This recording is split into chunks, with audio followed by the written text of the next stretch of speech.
Hello everyone and welcome to a brand new episode of Women of Arabia.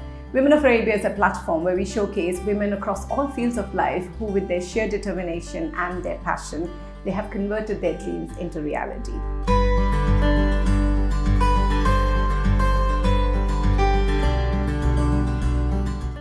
And today in conversation with us is the founder and head of copy of Scribe. And she's also a very, very good friend. Mainly because we don't have any friends, right? You and I, Angela, Boshoff, Hundal. Thank you so much for being part of the show. Thank you for having me here. It's awesome. I've known Diji for like 2 years. We met through Consuela Deso, who's a life coach and business coach. Right. And I'm so glad she introduced us. I think she knew when she was like, I have to introduce this. I know. So the show might be quite long. You might want to just cancel your day.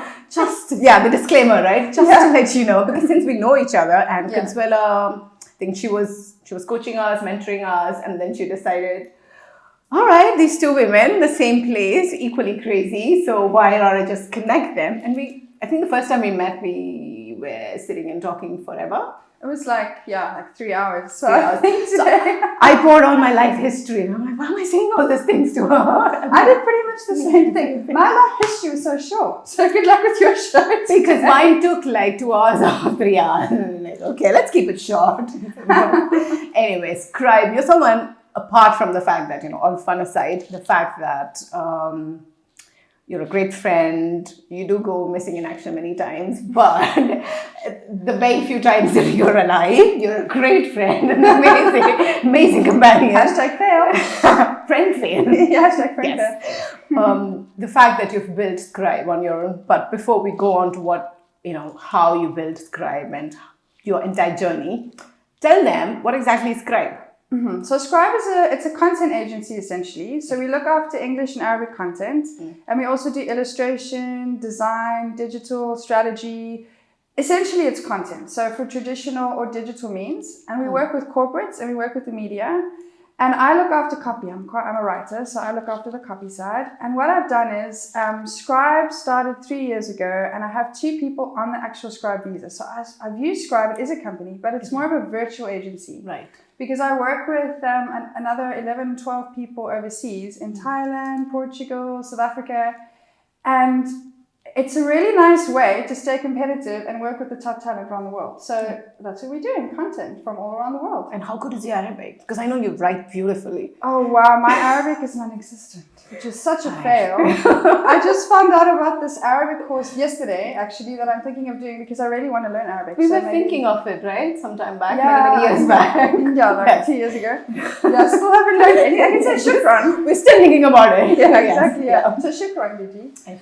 Off one. See, no, we should be much better. We should, yeah. I know. Maybe I really do want to learn Arabic. Clearly, you can still understand me. I should be definitely better. I'm born and raised here, for heaven's sake. Yeah, that's true. I still have a slight excuse. Although I've been here 10 years, so I need to. Yeah, so you've been here 10 years, and you've been a writer all your life, except for the Arabic bit. Yeah. But when did you first start writing? So I started writing when I was 6. I wrote my first story when I was 6, and it was called... story? Yes, it was called The Adventures of Silky Mouse. Very creative. And it was written onto like these A4 lined pages and stapled down the side, written in pencil with pencil illustrations. But I started reading really early. I started reading at about 4 or 5, and then that kind of led to the writing. And I have a funny story for you about the reading. Right. So do you know little golden books, the children's books with the golden spine down the side? They're quite famous. Anyway, I love those, okay? Yes, and I had Goldilocks and the 3 Bears. And I opened up that book when I was about 4, and the words and the letters suddenly made sense. I said, oh my gosh, I have to tell my father.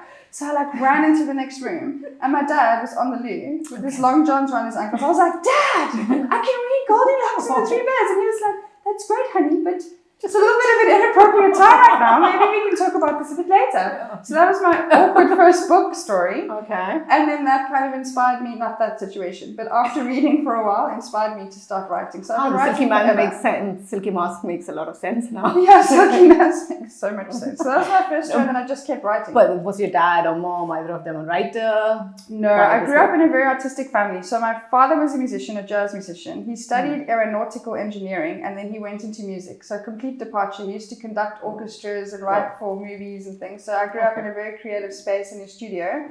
And my mum was at home, but she did work on the side. So she did some legal work, and then she also did some artwork, painting, crafts. And I have a much older sister and 2 older brothers, musician, artist, and then an engineer. So it was a bit of a mix. But no writers. No writers. When I told them that I wanted to be a journalist much later, I don't think they were very keen on that either. I think they thought that it wouldn't be a very well-paying job, or that I might not do as well as, in the traditional sense. Right. But my father did phone me and say, when Scribe was, before Scribe was doing well, when I was working on some projects, he called me and said, when you were studying journalism, I told my wife that if you did well, I would eat my hat. So I've got my hat here now. Aww. And I'm just about to put some salt and pepper on and eat it. And it was so sweet of him to say that, because it was very nice that he finally realized that my dream was working, and that it was working for me, in my life. So but you think it's because journalism, I don't know, because I would think that journalism is, at least in that times, and since you're ancient. So old now. Right? I'm actually 90, but I just look really basic. The plastic surgeon really did a good job. I'll give you, if you need his number, just message me after the scroll. It'll be there right now, right there. Yeah. No, but then what I'm saying is, at that time, journalism was a pretty good degree, or very, at least back home in India, it would be considered as something very prestigious. Yeah. Was that not the case? Did it stem from the fact that your father was an artist and probably didn't?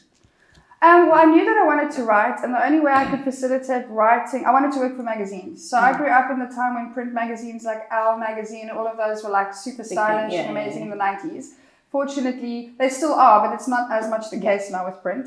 So I wanted to work in lifestyle magazines or fashion magazines, and I actually wanted to do fashion design or journalism, and I decided to go for journalism because I had this idea that with journalism, you can choose something you love, like fashion design or skydiving, and then meet the experts, interview them, and experience different things through those people.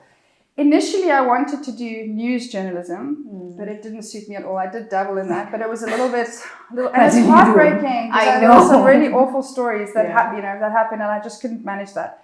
So I got into journalism, got into lifestyle journalism, and got into magazines. I did what I wanted to do, and I achieved what I wanted to do with magazines.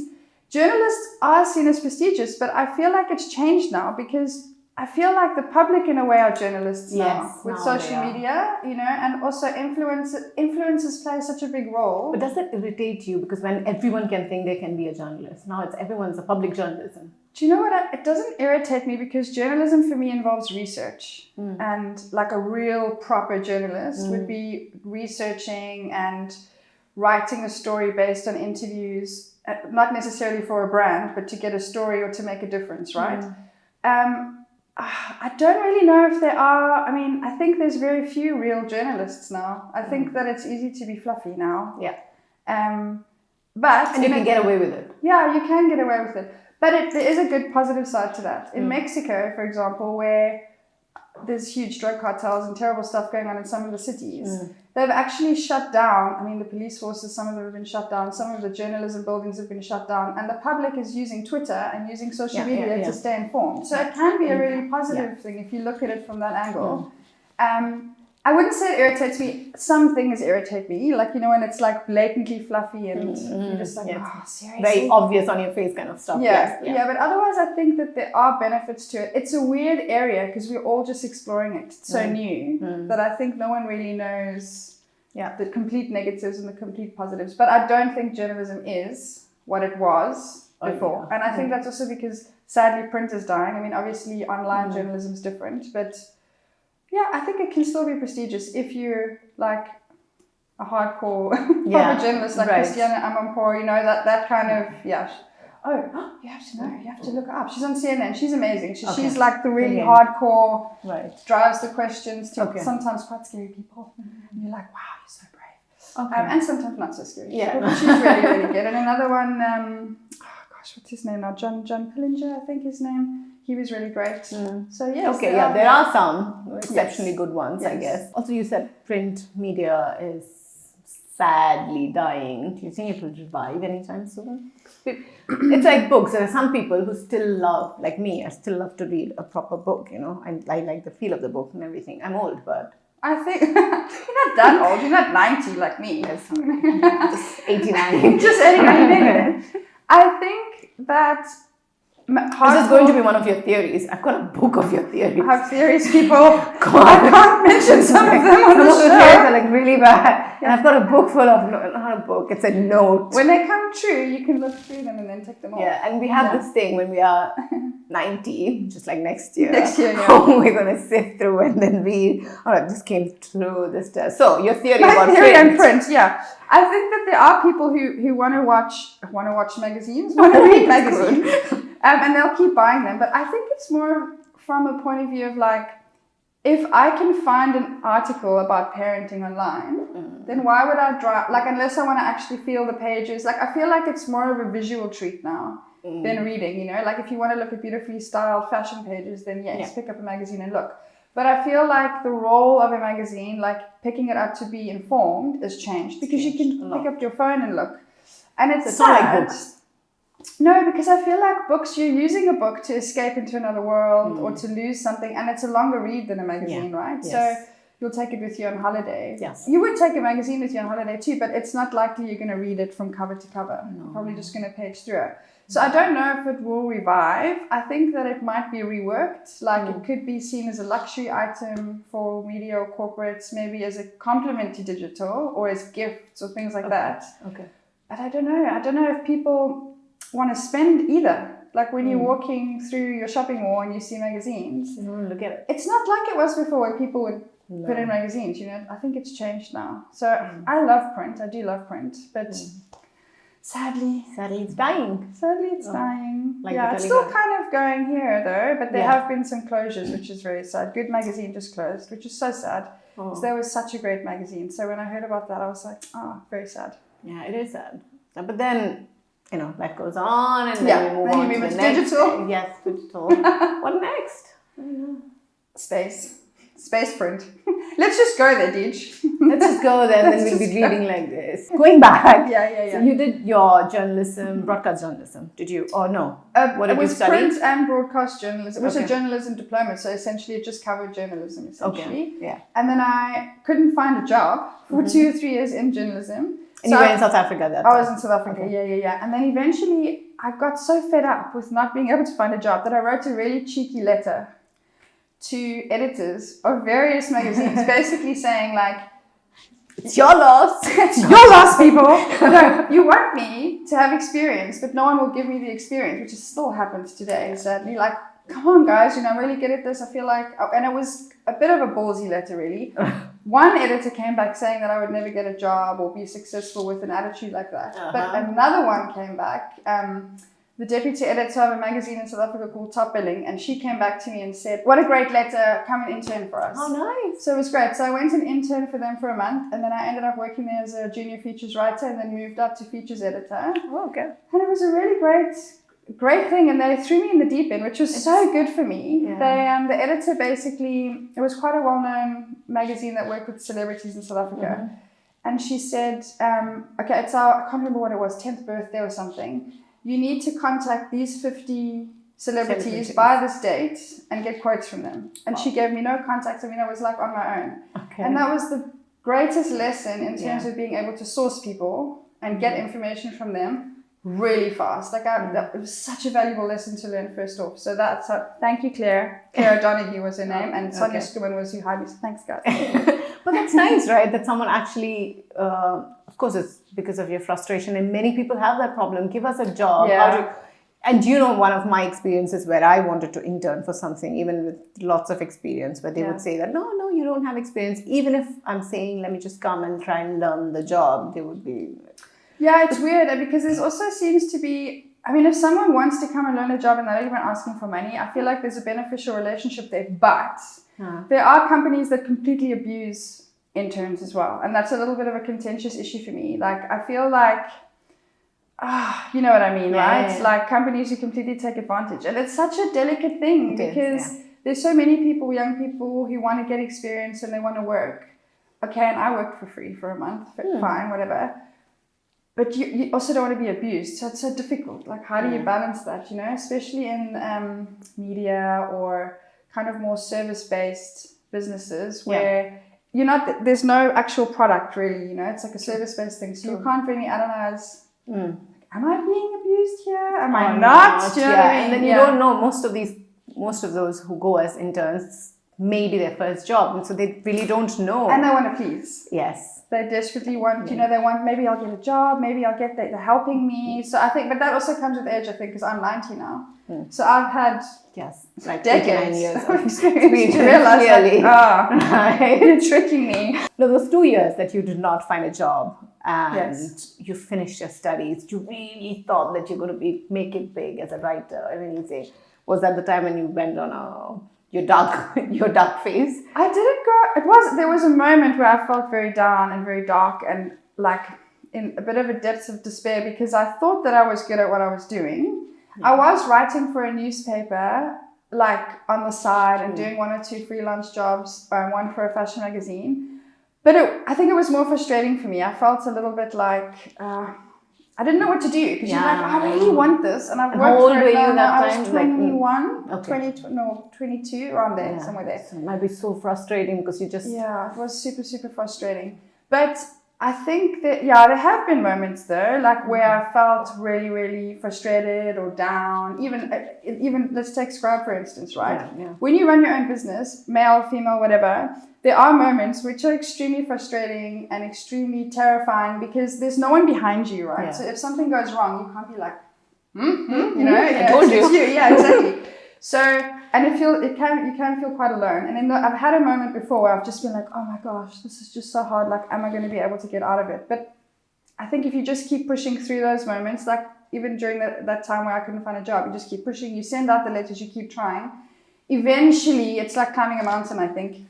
You get to the top. And then you're like, finally. Eventually, you lose it and you send that letter. And it also, I think we need to also rely on other people. Other people will help you if you just ask. Sometimes people don't want to ask. And I think I reached that point, I was like, I just have to ask now. Like, even if it's in a cheeky letter. I think that cheeky letter also came about because I was so young. You're a little bit more fearless when you're younger. Yeah. But I think people are also willing to help, but you need to ask for that help. I think so too. Yeah. And then most of the times do you think it's a women's thing that we just feel like, no, I don't. I think men are just as bad. I think women struggle to ask for help. I think women are more worried about being judged than men. True.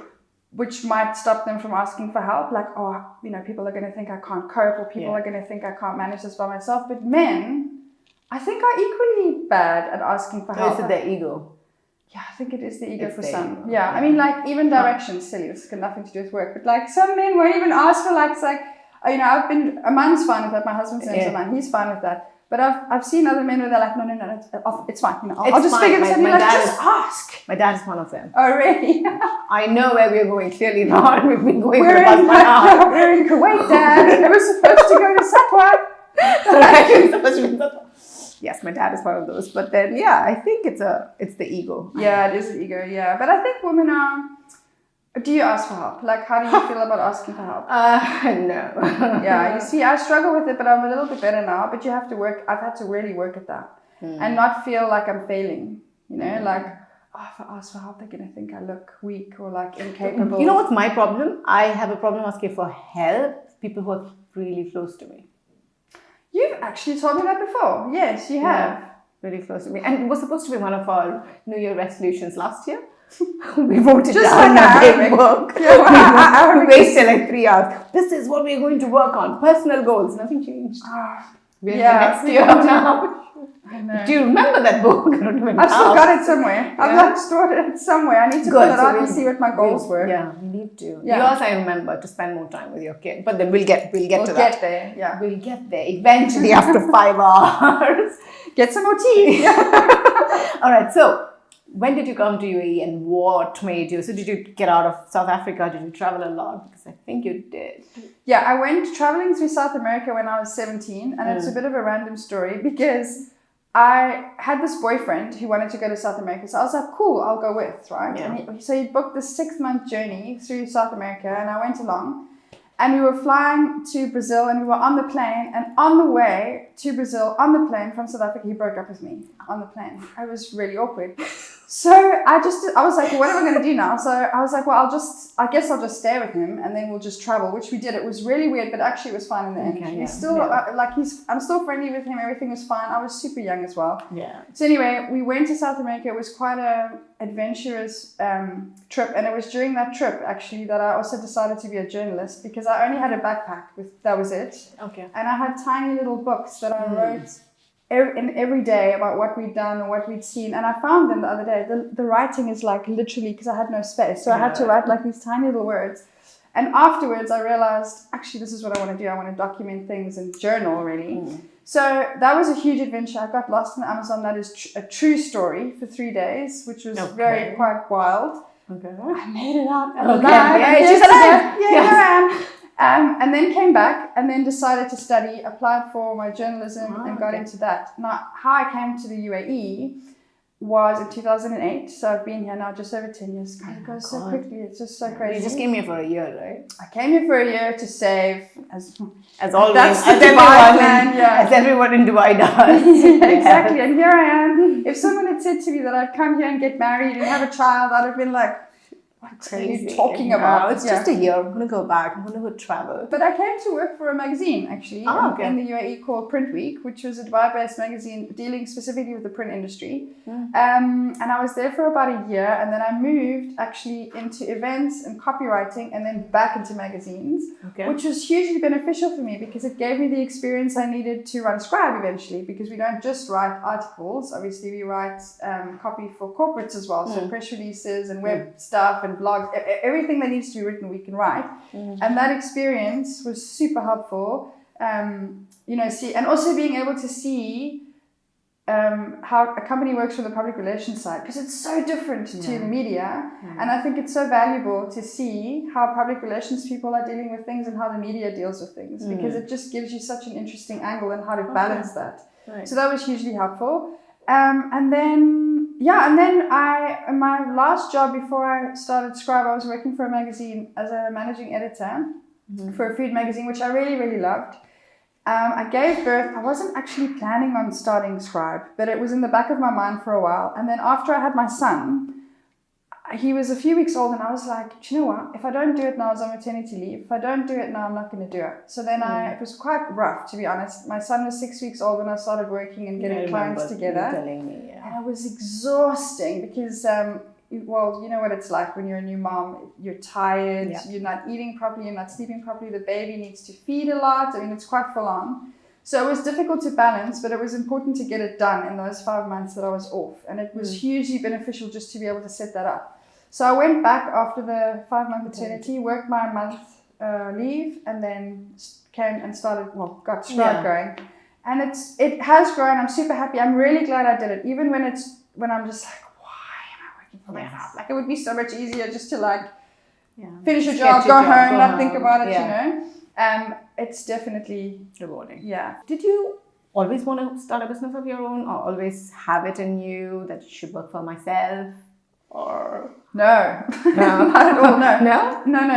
In my mind, I was going to work as a teenager. In my mind, I was going to work in magazines, and then I couldn't see further than that. I didn't know that magazines was it, and that was what it was going to be. And then when I was in magazines, that's what it was going to be. It was going to be media and magazines. I think I started thinking about starting my business probably in 2013. It was just, I thought of the word Scribe and I was like, it might be nice to do a copywriting agency or something one day. And I knew what I wanted the logo to look like and what, and then that was it. I didn't really think about it again. But then, like I said, when I had my son, I had seen that there was very poor copy, especially English copy around town. There are some very good writers in Dubai, actually. But a lot of companies, and it's not their fault, they don't know, they're not writers. So when they're doing their copy or doing their corporate collateral or doing their social media, whatever it is, you can't blame them. But, the content is not, it's at a certain standard, perhaps that it needs to be, or I perceive it should be. And I just that could also be because of what you said, right? Like, everyone's a journalist now. Everyone's writing. That is true. That is very, very true. Yeah. And I think people also think writing's quite easy. I've had people tell me that before. And also what's hard is that it's very subjective. And that happens a lot with our Arabic. Hugely, because Arabic differs a lot from country to country and dialect to dialect. Yes. Yeah. So I don't, as you know, don't read or write or speak Arabic. Right. But I have very good Arabic copy people, and it's a dilemma that they've faced before, where you'll have 4 different people from 4 different countries who speak different styles of Arabic sitting together, reading the same Arabic, and 2 of them will be like, it's great, and the other 2 are like, and you're just like, what? And even English is quite subjective. So I think that also plays into social media, right? Because what you might think is great, I might be like, it's not so great. Or what I think is great, you're like, what are you talking about? Yeah, true. So I think it's, I don't know, it's a difficult thing. It's quite, quite subjective. And when you decided to start Scribe, and you eventually started it, obviously Hundal was what? 6 weeks 6 old. weeks. Yes. Yeah, in about 4 or 5 months, how did you just decide to leave your work and this is what I want to do? What made you do that? It was scary. I don't know, actually. Sometimes I'm like, why did you do that? No, because what most people would do is continue what they're doing, bring in the money, and then eventually, slowly grow it. I just literally jumped off the ledge. Like, I don't know what made me do that, but I was like, I'm going to jump off now, and I hope it. And I always thought I can get another job. Okay. I'll be able to get another job if this doesn't work out. Worst case scenario, I'll just go back to work. But my son was a huge motivator, because I think, and that's not to say that people who don't have children are motivated, but for me, he was a really big motivator, because I was like, this can't fail. Like, I'm in a dual income family. I need to be having money come in. Right. So I was just like, it needs to happen. Right. So it took some time to grow it and to get the clients that I wanted. And there's still clients that I want, although I'm very happy with who we're working with. But he's a huge motivator. Whenever I'm having a day where I'm just like, nope. You just can't fail. Like, it needs to work. So that really helped me. And maybe that's also, what made me take the leap. My husband was very supportive as well, because obviously it's a huge risk for him too, right? Yes. Because he's like, what do you mean quitting your job to start your own business? Because it kind of sounds a bit like, are you okay? Yeah, I know. So he said, okay, fine, do it. I guess this is a good time for you. You've got some time to get your clients together, so go ahead and do it. And then I said to him, I had a time frame, I can't remember what it was. I think it was 2 or 3 months, that if it doesn't work, that I'll go back to work. Yes. Okay. And I actually took a huge salary cut when I started, massive. That was terrifying, because when you start earning more, you start living a different way. Yes. And then suddenly you're not earning that anymore. But the lifestyle is still the same. Yeah, exactly. You can't go back. Yeah, exactly. So I had to kind of slowly build my way back up again to a salary that I was earning, that I was happy with, and that I could facilitate what I needed to facilitate at home. Yes. But I think my husband was nervous. I'm pretty sure he said he wasn't, but he must have been. I would have been. Naturally, if he'd come to me and be like, honey, I'm going to just quit my job, I'd be like, what are you talking about? But we always said, for now, that if one of us is working for ourselves, we should have one person in a job, just in case, because it is, we're living in a country where we don't have permanent rights, right? So. I'm not particularly keen on going back to South Africa. I love South Africa, nothing wrong with it, but I love Dubai. I want to be here. This is where I want my business. And same for my husband, he's from India. He's not particularly keen on going back to India. So we need to make it work here. And because of the way the city's set up, you need visas, you need this. You have to work. Most people are here to work. So that's what needs to happen. Right. Also, the fact that you mentioned UAE, Dubai, UAE is set up in a certain way, the visas. That also is a very daunting thing, right? Or it's super terrifying. Yeah. When I started my company, I had to go onto my company's visa, because I needed a representative. And to be honest, it's not, unless you have funding, this is my experience. Unless you have funding, it's difficult to hire a lot of people. Initially, I wanted to have a traditional agency, like an office, and then you have people come from 9 to 5, whatever. But I soon realized that that's quite challenging in terms of cost, because you have to pay for, everyone's visas, everyone's medical, all of this stuff. And if you don't have funding, you can't do that, which is actually what made me think a virtual agency might be better. Just have a couple of people on the visas for the company, and then work with really talented people around the world.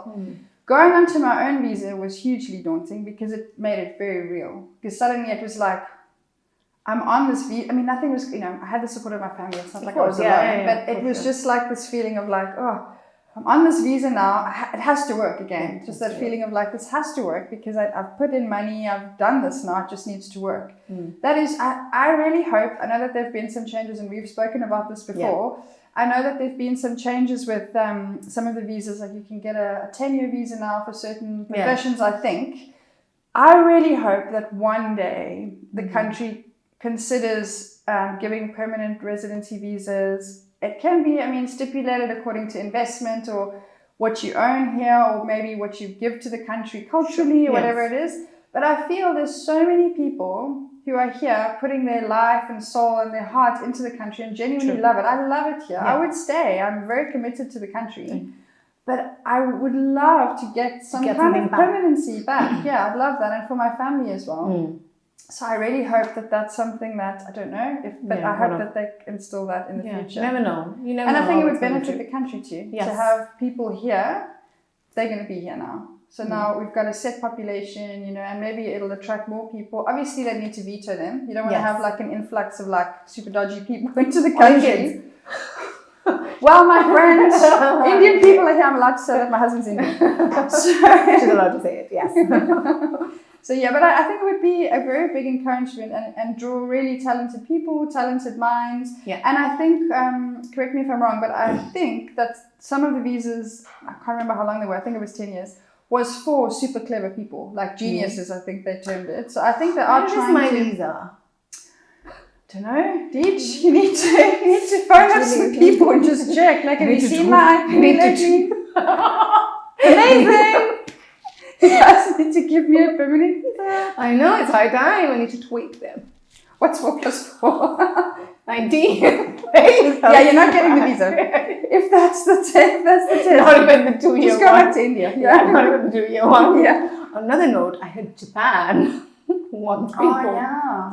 Guess who told me this? Me. Yeah. Like, she wanted me to leave. I did not want you to leave. Like, don't make me tell the backstory of that story. Japan, don't. Yeah, I won't. Like, we haven't even learned Arabic, how will we ever learn Japanese? It's pretty easy. So going back to the fact when you were starting Scribe, and how difficult was it getting clients? And what was most of the people I know, women, men, whoever is going to start, one of the main things they are worried about is how do we bring continuous business from, and so how did you source your clients? Contacts? Okay, my first clients that I got tended to be in the media industry because I was from the media industry. So I started off there. So you could say really that I started more off as a freelancer. And then I was very lucky, actually. It happened quite organically that I started to get more freelance work with corporates. And then I was also very lucky that the clients that I was working with would recommend me to their clients or their friends or whatever network it was.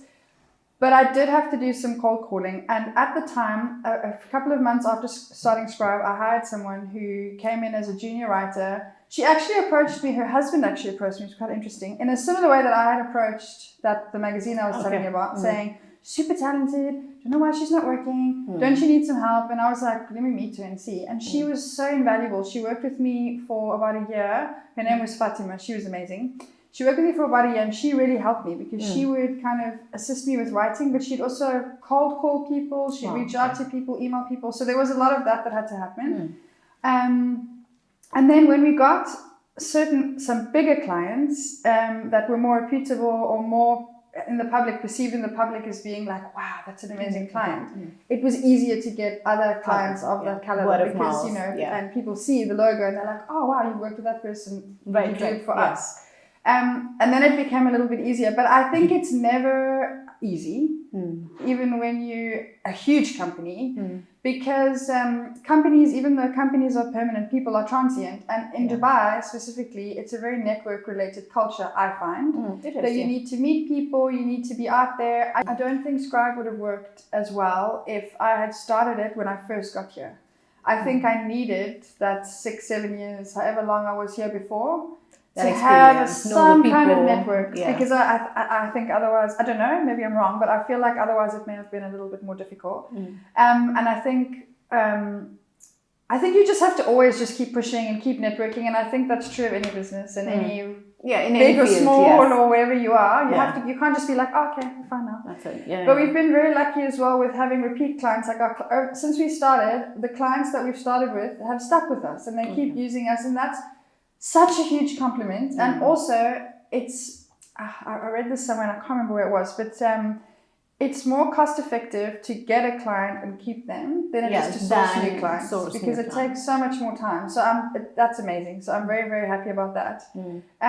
But yeah, I think I needed time before I was able to get the clients that I wanted. And obviously there's still more, like, you know. Of course, yeah. You're growing and Dubai is growing and everything. And are there lots of competition?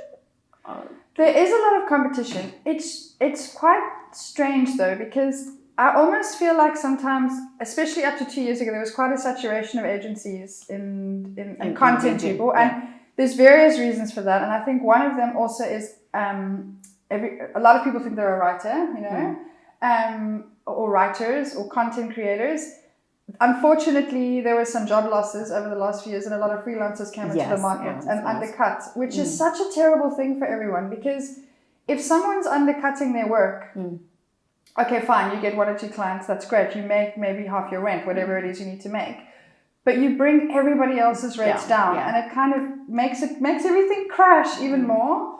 So there was a time when competition was quite fierce, because there were people doing the same kind of work for a lot less, not really benefiting themselves and not benefiting anyone else.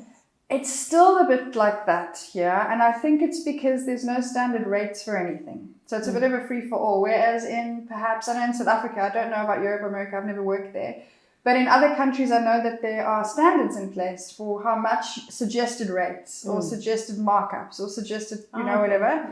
And that hasn't really been... It doesn't go down or... Yeah, exactly. Or just something you can base your starting point from, so that it's kind of equal, because then you don't have people like cutting 75% off their pitch just to win a project, you know? And the companies are also silly to do that, because I feel like it's not sustainable. And what kind of quality work? They're just trying to be penny wise foolish, right? Like just completely. I always say, if you're going to really pay someone nothing, it has to be stressful for that person, right? Especially if they're a freelancer, okay? I mean, how good can the quality be if the person's stressing out about how much they work, you know, how much they're getting? So I think a fair price is good. And also, actually, a competitor, let's say, reached out, I saw on an online forum, asking for a partner on a project. They wanted a freelancer. Scribe is registered as a company, so it's not considered a freelancer, because a lot of the bigger companies won't work with freelancers. They want the reliability of a company. So I reached out to this person who also had a company and said, hey, we've got these services, let's collaborate, let's do something. And this person was just, no. She actually said, no, we are competitors, we can't collaborate, you know, we can't. Wow. And that to me was such a backward thinking. Yeah, really backward, because I'm like, I'm not trying to take your client away. I mean, I could pitch for someone I didn't know she was pitching for, and I could do that if I wanted to. If you wanted to. But why not just look at what both strengths are? I mean, we're both starting businesses, we're both smaller companies, you know, we're not Google or anything like that. So let's just work together and see if we can bring business in.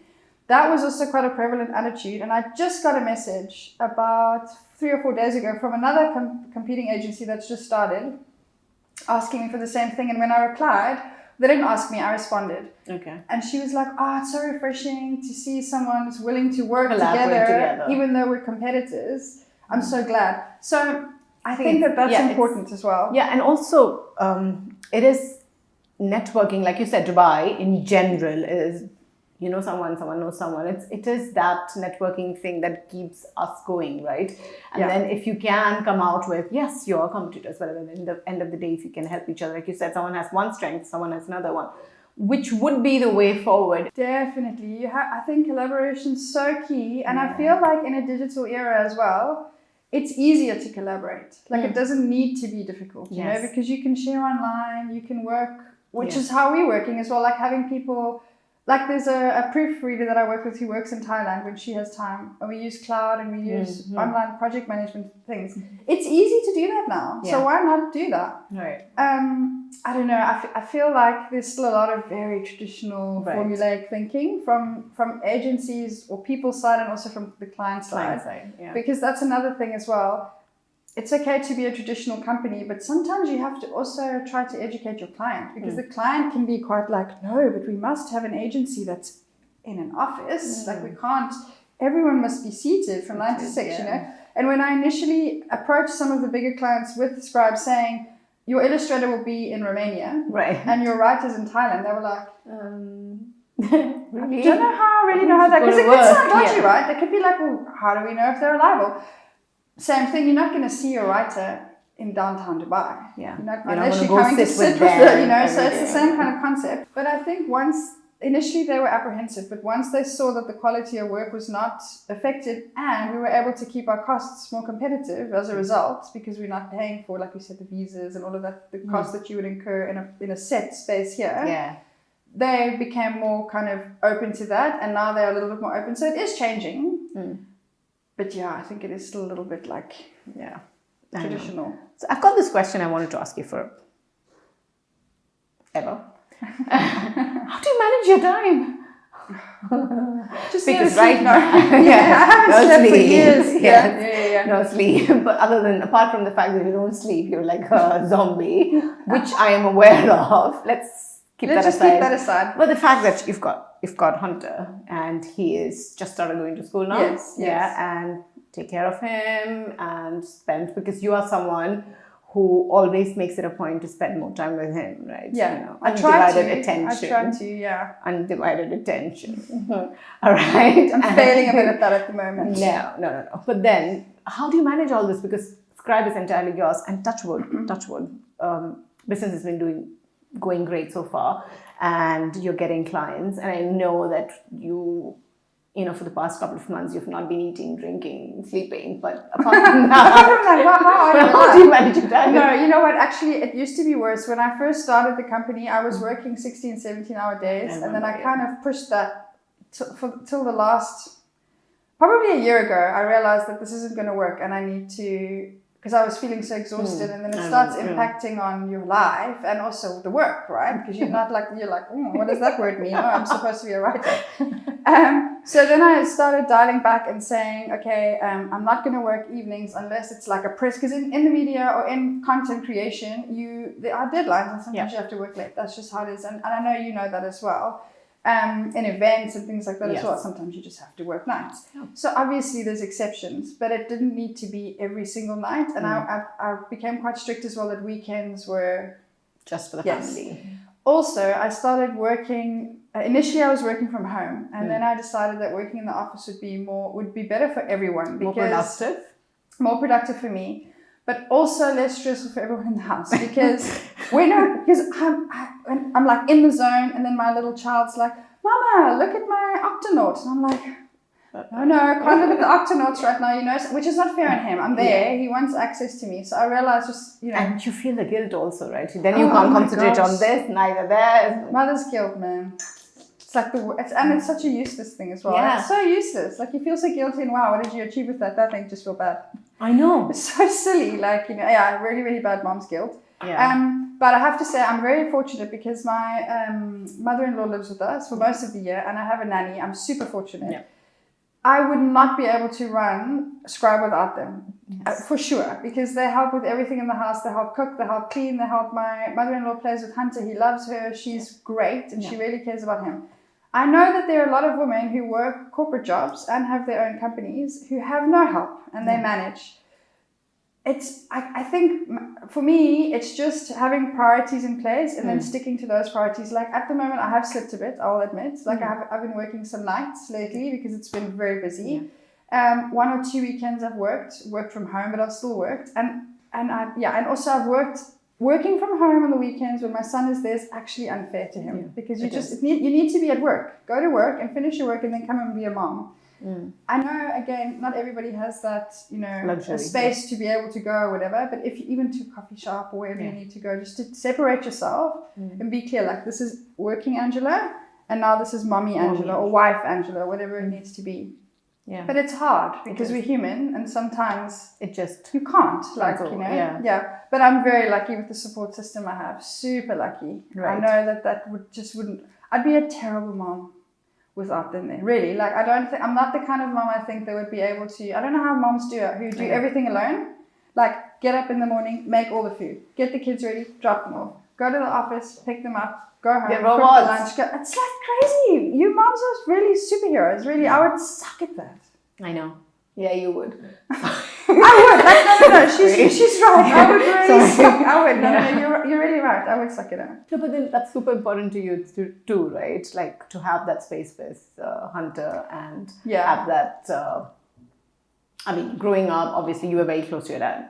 Yeah, I was growing up. When I was growing up, I was close to my dad. It was weird for me though, because when I was 4 or 5, my parents, it was about 5, my parents split up. And then that's when I started reading and writing more, because it was a horrible moment for me. Yeah, where I kind of just like locked myself into reading and writing, because I think I was obviously traumatized and stressed by it all. I hated school. I got bullied at school. So I used to come home and read and write to kind of, it was an escape for me. And then it just threaded its way through. I'm just basically escaping life. That's what I basically do. No, but I was quite close to my father. And then we had a very tumultuous relationship in my teens. That could probably also because I was a teenager. And then I got close to him again in my late teens into my 20s, and then until he passed away in 2014. And he passed away, which was so sad. While I was pregnant, 6 months pregnant with Hunter. So he never got to meet him, which was devastating for me. But yeah, it's very important for me to have a relationship with him where I can be guiding him emotionally. For me, that's quite important. That he feels like there's someone there that he can bounce ideas off, or just be sad. And again, it sounds lovely. Some days I fail spectacularly. Like the other day, I completely lost it with him. And I was like, is not the mother you said you were going to be.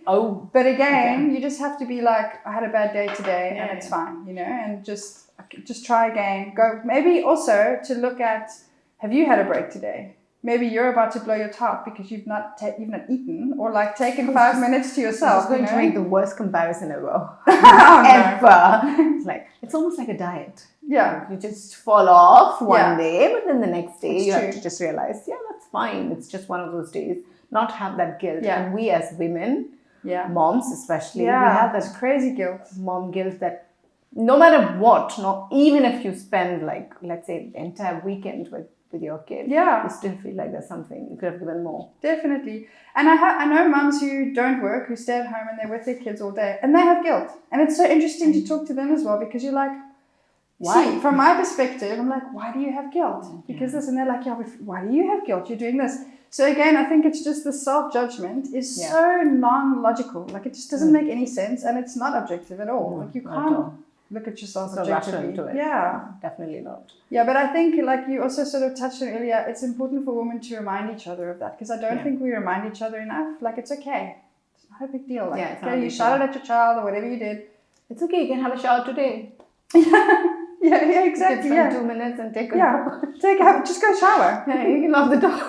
Just go lock yourself. My child is 4 and he's not that little, but he's very needy. It's a very needy age, And I think also they grow up so quickly now. I sometimes treat him like he's older, unintentionally. Yeah. And then, like when he was 3, I was treating him much older. And then I saw a picture when he was 3, and I was like, oh, he's so little. He was so little. Like, how was I expecting so much of him? Yeah. But again, that's life, right? You have realizations, and then you keep like auto-correcting until you just keep trying to. You all have the best intentions. That's the main thing, right? Yes. Like, are you trying? Are you getting there? And then that's all you can do. And I'm saying this now, and it sounds lovely. But who knows what might happen after the show? Right. In about 2 hours. I failed. But there's no fail, right? That's what we don't understand. Failing is good. Failing is actually good, because that's where the lesson comes in. I know, but then we keep, that's lots of pressure we keep giving ourselves, we put on ourselves. Yeah, you're right. Yeah, you have to, yeah. We were saying that about companies as well, that women won't ask for help for that. Maybe it's my perception. Maybe because I'm scared of failing. Yeah. No, but then that's true. Yeah, it's the same thing really. At the end of the day, like I can't ask for help because, it will be a sign that I'm not making it. I'm not making it. Yeah. It feels like I'm a failure. Yeah. But this is also something, because kids grow fast, because I don't remember now my kids can handle themselves. But it's now that they are, one is an almost teenager, another is definitely full-fledged, full-blown teenager at home. They have their own space, and then you realize, okay, this first couple of years now, whatever you're doing, keep doing that, because eventually they're just going to grow up and they need their own space, and You wouldn't I know. need them as much, or they wouldn't need you as much. I try to remember that too. My son wants me to always put him to bed at night, and I love it. It is a moment where we can be together, and I'm very lucky. I've never really had a day where I don't feel like doing it. Sometimes I'm like, I'd really like just to, I don't know, go and sit down or whatever, but I always do it because I know that, and I always try to remind myself, like, this won't last. Like, he's not going to want you eventually, so just try to, I guess, just be in the moment, hey? Just comes back to being in the moment again, which is quite hard. Why is it so hard? Because there's something we read the other day. It said, if you're living in the past, if you're living in anxiety, you're living in the future. If you're living with regret, you're living in the past. But I think our minds are very complex, and I remember sharing a YouTube video with you once about how our minds work, which is too complex now to go into right now. It's Dr. Such Joe a short space of time, yes. Yeah. But essentially, it was just talking about how, yes, we try to control our minds all the time, but what's happened over your whole life, even if you've controlled your mind or you haven't, your body is programmed chemically to behave to responses your mind has, and that is hard to train as well. The chemicals, the hormones and the chemicals that are being released, and that really affects being present. Because if you're stressed about paying the rent, it's hard to be present because you're thinking, I need to like do this project or do this, or I don't know, if you need to fire someone that day or something awful, you know. Yeah, it's hard to be like, I'm just focusing on the now because you're about to destroy someone's life. I remember one of the companies that I was working with, which you remember at that point, the project got cancelled halfway through, and we had to fire like 100 and some people. And the project manager wanted me to personally do it.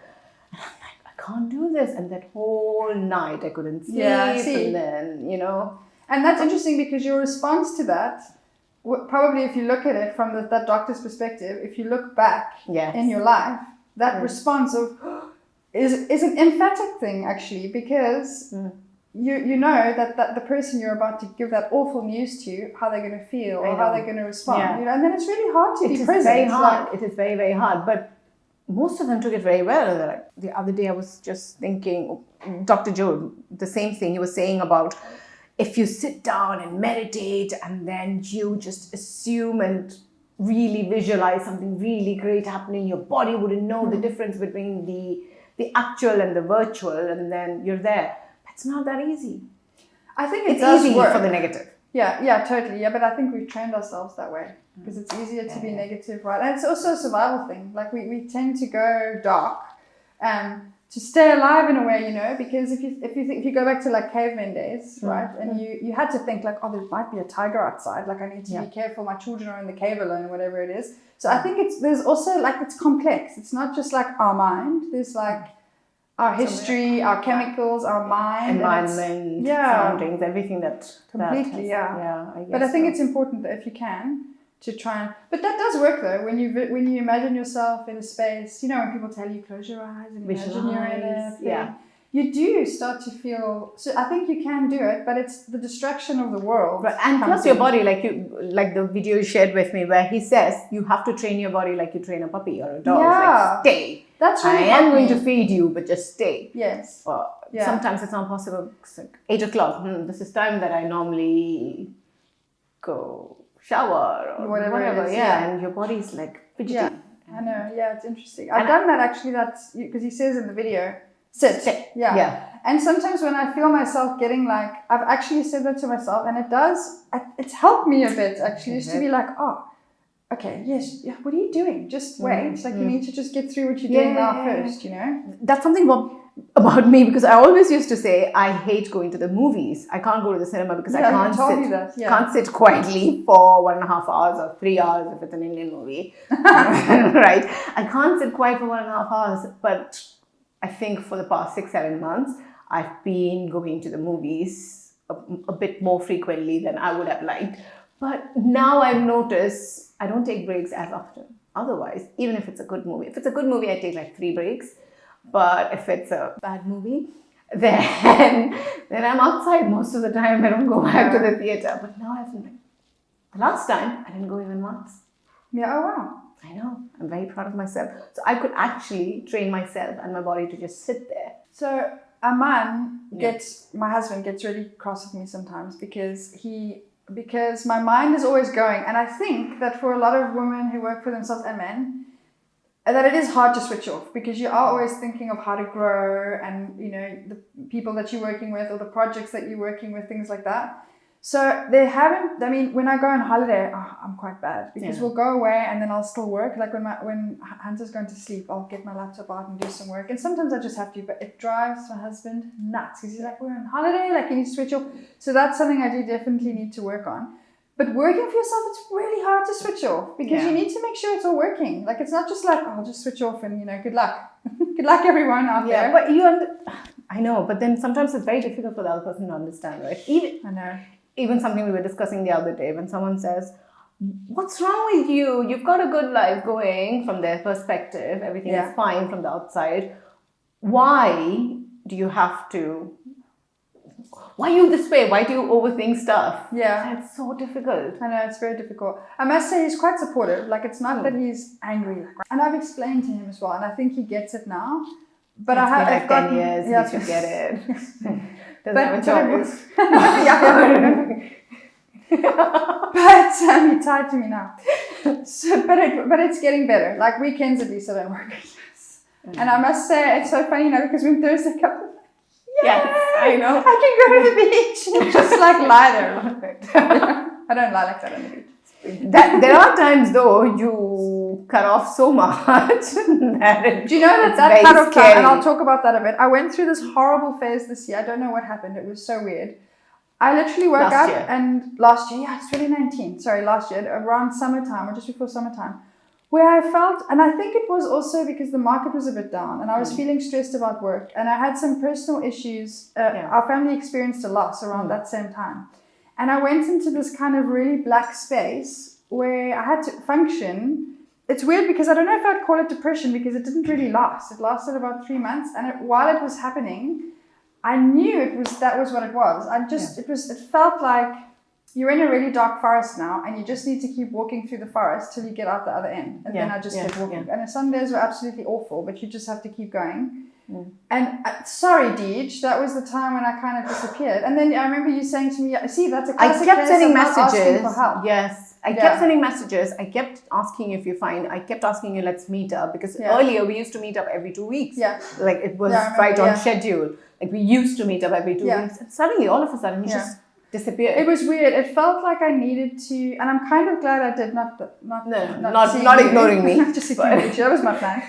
But just to have like, and you know what? That can also be good in a way to say like I just need. Maybe I should have told you a little bit more. Maybe explained it a bit more so you understood it. But just to have like, I just need to not see anyone because I need to work through this thing, whatever it is. And then it was so strange because I had my birthday, and on my birthday, I felt the moment lift. It was so strange. Really? And then I felt fine again. So I don't know. I think it may have been a combination of the loss that we had, the stress of work. It was a very strange time in the market around that time. I was having some issues with some of the people that I work with then. Yeah, it was just very weird. So many little things just combined together. And But then, interesting how you say it might not have been depression, but because from an outsider's point of view, it really does sound like depression. Well, I'm not a therapist, so I don't know if I can define it as such. True. But then what I'm trying to say is, they always say, right, and we are educated people, we know about this, and they always say, if you think you're going down that hole, talk to someone. But there's the thing, right? It's difficult, hey? Because like you said, I'm educated, I know that. I don't know. I spoke to, again, at that time, again, my husband, my family kind of knew what was going on. It is more important to talk about it. I don't know why I didn't. There wasn't really a conscious... Did you think no one would understand? Was it there at the back of your mind, even if I talk about it? Or did you think, I don't myself know what it is? It was both. It was weird because I know that there were some people that would understand, but can anyone really understand though what you're going through? That's not to say you shouldn't talk about it. You still should. There are some people who do understand, and I think did understand and would understand. But I also think because I wasn't clear on why, like I was wondering, is it self-indulgent what's happening here? You recently had a show, CEO of Smash Room. Yes. Please tell me her name again. Hiba Balfake. Yes. And she was talking about that, how You choose your mood, you choose your happiness, you choose, okay? And that's very true. True. In that moment, though, I couldn't choose. It was the strangest thing. And I think it was because I didn't know why. And then I'm like, am I just being self-indulgent? Is this a first world problem? Like, am I sitting here going, oh, poor me? But it's really not that bad. And that's so, I've got to be so careful saying that, because I know that everyone's problems are their own problems, and they're as valid as anyone else's. So I'm not saying like my problems aren't valid because other people have worse problems. But these things do factor in, and sometimes education is the worst thing, because you know so too much knowledge that you're like, is it this, or is it this, or is it depression, or am I self-indulgent? But I'm lucky, but I'm fortunate. Oh, wait, and you just don't know, and then that can also like compound. Even that would probably But you're right. I should have spoken up more, and I think women and men need to speak out more, especially now. There's a big movement around that at the moment. Talking about just talk. I mean, it's fine, because sometimes you think that you can't. Like in my case, I remember after you shared this, and after you just decided to open your door and just come out to the outside world, I eventually told Diji what was happening, what happened. And then it helped me to tell you, right, because I felt like I was going through. There were days when everything is fine, and some days I just look out and I'm like, why? Everything is fine. Life is great right now. Everything, whatever I've wanted, has slowly falling in place. But why do you still feel that? I don't know if it's emotional baggage. Someone's like, oh, it's just emotional baggage. It's all those past life things. I don't know. It's easy for people to say it, but. Do you know what I also think though? I think that can also be life, because I've got a big issue with the happiness brigade. And when I say that, what I mean by that is be happy, sell products, you need to look this way or be this way. Life is not happy, and it's not sad either. Yeah. It's better, I feel, to aim for a balanced approach, because you can't be happy all the time. That's just as bad as being sad all the time. Like, it's not sustainable. So I think the best thing to aim for is to be able to be resilient to whatever is happening to you or at you at that time. And the way to be resilient is to self-care. We know all of this. I don't need to say it. We know what to do. But do we do it? No, we don't do it. And I can't explain why. It's so frustrating. But I think there's a huge marketing aim where people are trying to make us happy. That's not possible. That's not exactly life is. And I always say this, and I'll say it again. When someone tries to market it that way, somebody sitting on the other side of the phone or the other side of the world, like, why is my life not like that? See, and social media is a big issue. I think also it's important to just say that some days you have bad days and that it's okay to just have a bad day. Yeah, I know. Like, if a branch of a tree breaks off, you're not like, we need to fix that tree, Yeah. The branch broke off, it's fine, like, just move on. And I think it's the same for us. There's like this pressure, like, if you have a bad day or a few bad days, you're just like, I know. Gosh, I may need therapy now. And you're like, no, you're just having a bad day. It's fine. Like, chill. Yes, but then, but sometimes this one bad day can just keep spiraling.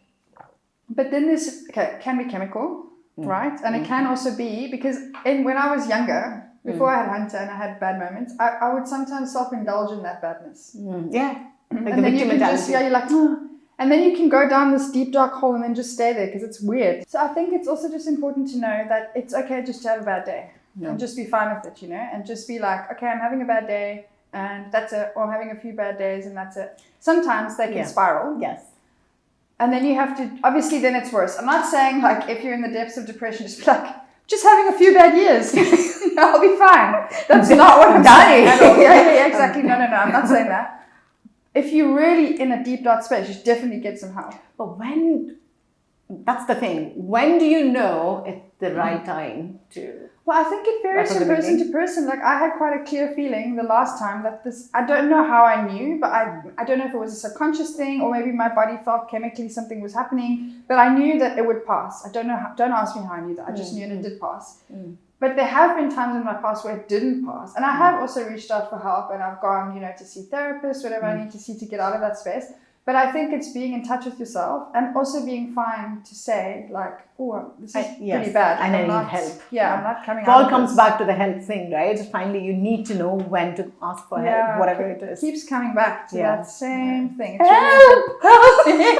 Yeah, exactly. We have no idea what we're doing here. No one really knows what they're doing. It's true. Nobody knows what's going on in the whole world. Jeff Bezos, No idea. No idea. It's like, we're just surviving. Just winging it, man. Just winging this Amazon thing. Okay, now that we've covered almost everything, quickly before we wrap up, what's next for Scribe? So I would like to grow Scribe. I'm kind of thinking of taking it online in a virtual way so people can kind of select their teams. I want to try and develop it a bit more from that angle.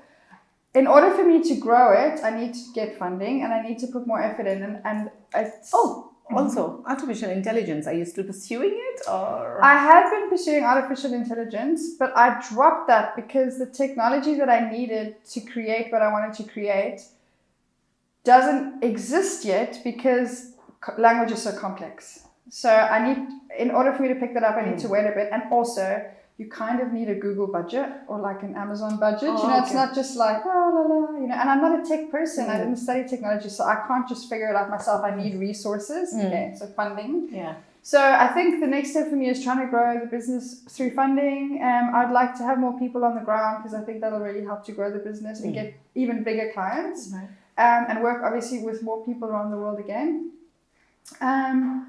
And I write kid stories, and I really want to this year use the kid stories, as a CSR for other companies. I'm trying to partner with someone this year. I can't say much more than that, but I'm trying to partner with someone this year who has a CSR company. And really incredible messages, and I'm offering to write those messages into children's books for them for free, and then they pay to distribute them to vulnerable children so that they wouldn't have access to those messages otherwise, because I'm super passionate about that kids need to have a blanket and a book.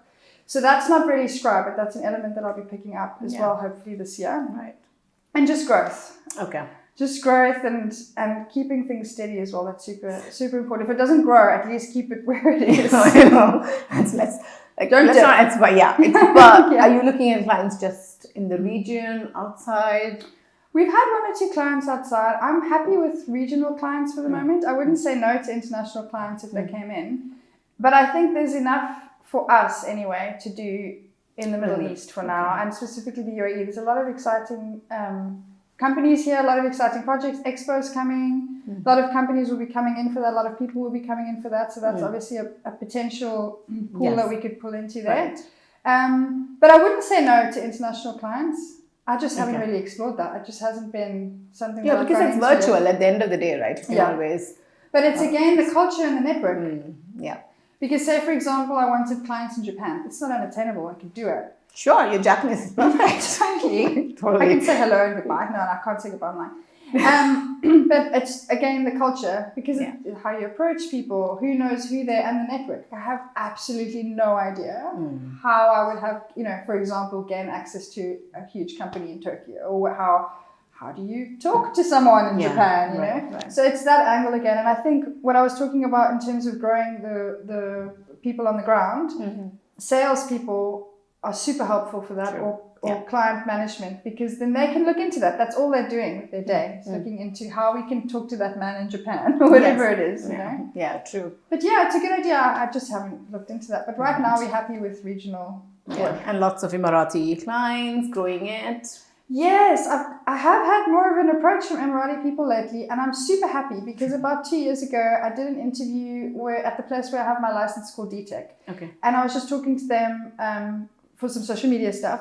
And I mentioned on there that I would very much like to have more access to Emirati people in general, and especially Emirati women, from the angle of not necessarily clients. I would love more Emirati clients, but also sharing experiences, because I still feel like there's a little bit of a line, and it's not anyone's fault. It's just how it's happened to be. Yeah. So I feel like that would be super useful, because I think there's knowledge I have or other people, expats have, that would be valuable for people from here. Yeah. And whatever they have. Yes. Yeah, super, super valuable. And the interview was about 2 years ago. And now, interestingly, I've suddenly I've just had more contact with Emirati people, and it has been hugely beneficial. And I think there's a lot of interesting conversations there that need to happen as well. Yes. That's something we're trying to do with Women of Railway as well. Try and bring in as many, because there's so many of them, so many great Emirati women who are doing great things, and slowly we're trying to get them one by one and see how to to bring their stories too to the world, you know. Like you said, it's no one's fault that that line has not been bridged yet. Yeah. But it's a stepping stone for everything, I guess. And since Scribe is so much into content creation, do you see yourself, probably in future or maybe near future, managing a lot of social media accounts? Is it something which you want to get yourself into, or you're just happy writing, you know, rather copywriting? Social media is a tricky one. We have managed social media accounts in the past. I just want to be clear. When you say manage, you mean create content for only or manage? No, create content. Yes, we're happy to do that, and we would do that, and we do it already, and we've done it. And people think social media is super easy. It is not easy. No, hence I asked. At all. It's not. Yeah, it's really quite rough because it's hard to fit into a 2-line, you know, 2 sentences why you're so amazing. 30 whatever your words or message whatever. when you fluff it for 2,000 words. Right. So we already do that. We would be fine to expand it, but I found, and we were talking about earlier how there's more freelancers in the market, and in the competition, there seems to be a lot of people doing social media content and management. More than there was before. So there's a lot of competition in that area. Already there. And I find that for us, sometimes it's easier to pitch for other aspects of a project potentially, and then bring that in as an add-on, as opposed to the sole focus of something. Right. But yeah, it's valuable, and it's just growing. I mean, it's everyone uses it now. Right. And do you see eventually, because now videos are getting shorter, because your attention span of people are getting shorter, obviously, it seems even on Instagram, according to the latest analytics, people don't even have time to go through the proper feed of people. It's just the stories that matter, because it's even more lesser time. The story. So do you see content creation and everything is slowly going from 2,000 words to 20 words? Oh my goodness. Yeah, especially for digital. Like it's not, I mean, you have to keep things really short. And it's super visual. Like it's people don't really want to read, to be honest. They want to look at pictures and they want to look at videos. So you need to just keep like the main focus of the brand, or the main elements in there that you know that you want to share about the brand to the audience. You can fluff it a bit or put it in the tone of voice they want, but people they're not going to read hundreds and hundreds of words. They just aren't. And there's your role for books and magazines. If you think that someone is going to read that, then you need to create a product that you then give to someone that they can read at their own time. But I think social media also trends in different ways. Like right now, Instagram stories are the big thing, and people aren't using the feed. But Instagram and Facebook will come up with something else in 6 months' time, and stories will be gone, and something else will be happening. So I think like live was so big a couple of months ago, and that's kind of fallen by the wayside now. Now it's mostly just bits, you know. So I think it just changes all the time. I don't think it's a fixed thing. Hey, change is the only thing that's constant. Yep. That's true. And let's deal with that. We have to. But that's how life is. That's life. Jump right in, like you did with Scribe. And you've done really great for yourself. I'm super proud of you if I haven't said that. Did I say that this year? Yes, and Arabic. Need to learn Arabic. The next time interview, we're going to do this thing, next interview in Arabic, Diji, no pressure. Sure. Or Japanese. Or Japanese. Or Korean. Wow. Or Malaysian. Remember you had straight in there. What? Remember you had a dream of going to Malaysia, and I was supposed to follow you, some job you were aspiring for. I don't remember. Oh yes, I remember now. Yes, yeah. That didn't work out. And we're still Malaysia. Exactly. Also, it's scary because they had like that's. But would you consider something like that? Like, because now Scribe is virtual, mostly it's just, you know. Would you consider moving to some other part of the world and then pursuing a proper job, but at the same time Scribe can run? It would be something which I would consider it if the job was substantially amazing, financially, and also from a title level. Like it needs to be something life-changingly good. Like I wouldn't just move. I put so much effort into Dubai. Like I wouldn't just drop it for something that wasn't going to change my life. And obviously, it would also need to be beneficial for a man and for Hunter. You know, true. Because it's risky. You know, I'm 90 now. So I can't. You've got like one more year left in you. Probably. So I can't just move off to Malaysia. But it's definitely, I wouldn't say no to anything. I'm completely open to everything. It just needs to make sense for us, basically. Yes. And that has been an amazing conversation. We managed to cut it short to 2 hours. Which is great. I know. Wow, I thought it was going to be amazing. Thank you so much for being part of Women of Arabia. You were amazing. As always. Thanks to you. Thank you for being part of the show.